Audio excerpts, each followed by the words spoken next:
বন্ধুরা, আসসালামু আলাইকুম। আমরা সবাই কেমন আছি? দোয়া করতেছি সবাই ভালো আছো। এটাই কামনা থাকবে, সবাই ভালো থাকো।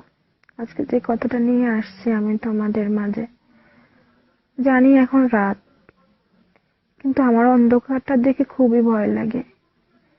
এরকম অন্ধকারের মাঝে আমি তো ডুবে যাব, আমাকে একা কবরে রেখে দেওয়া হবে। ওই কবরের অন্ধকার ঘরে আমি কিভাবে থাকবো? ওই ভয়টা আমার কাছে খুবই কষ্ট লাগে। তোমাদের কি সেই ভয়টা লাগে? যখন আমি আমার মায়ের কথা মনে পড়ে, যখন শুনি আমার আল্লাহ মায়ের থেকে 70 গুণ মায়া বেশি রাখেন, তাহলে বন্ধুরা, মাকে এত কষ্ট দেওয়ার পরেও মাকে মা বলে ডাক দিলে মা জবাব দিয়ে পারে না।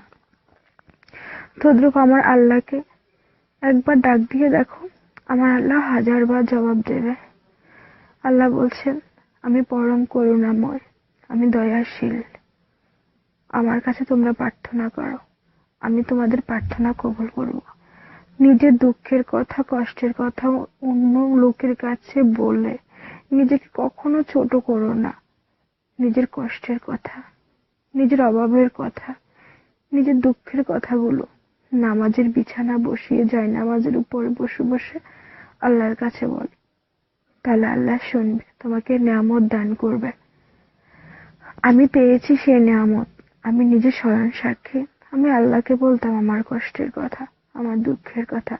আল্লাহ আমার দুঃখ শুনেছে, আমার কষ্ট শুনেছে। বন্ধুরা, তোমরাও করো, 5 ওয়াক্ত নামাজ পড়ো, আল্লাহকে স্মরণ করো। আমরা কিসের মালিক জানো? 3.5 হাত জায়গার মালিক। আর নিজের শৈল অনুপাতে 5 কাপড় সাদা কাপড়ের মালিক। আর গোসল, আমাদেরকে বড়ই পাতার গরম জল দিয়ে গোসল করানো হবে। এটাই হচ্ছে আমাদের জীবন, আমাকে বিদায় দিতে হবে। তখন আমার ছেলেমেয়েরা বলবে, আমার আত্মীয় স্বজনেরা বলবে, সবাই বলবে দেরি হয়ে যাচ্ছে, তাড়াতাড়ি দাফন দাও। আল্লাহ বলে, তোকে আমি রাখবো কি? তোর আত্মীয় স্বজনেরা তো তোকে উপরে রাখতে যাচ্ছে না, তোর রূহ আমি নিয়ে আসার সাথে সাথে তোকে দাফন করার ব্যবস্থা করতেছে। এটাই হচ্ছে আমাদের ভবিষ্যৎ, এটাই হচ্ছে আমাদের জীবন। জন্ম যখন নিয়েছি, মৃত্যু হবেই, কিন্তু সেই মৃত্যুর ভয়টা আমার কাছে খুবই কষ্ট হয়। আল্লাহ পৃথিবীতে দিয়েছে পরীক্ষা নেওয়ার জন্য।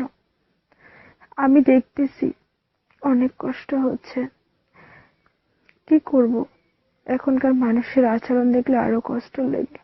একটা বাড়ি করতে গেলে চাঁদা লাগে, মানুষের একটু টাকা হলে চাঁদা লাগে, একজনের মেয়ে বিয়ে দিতে গেলে চাঁদা লাগে। এটাই হচ্ছে জীবন। আল্লাহ সবাইকে হেদায়েত করুক। আসসালামু আলাইকুম রাহমাতুল্লাহি ওয়া বারাকাতুহু।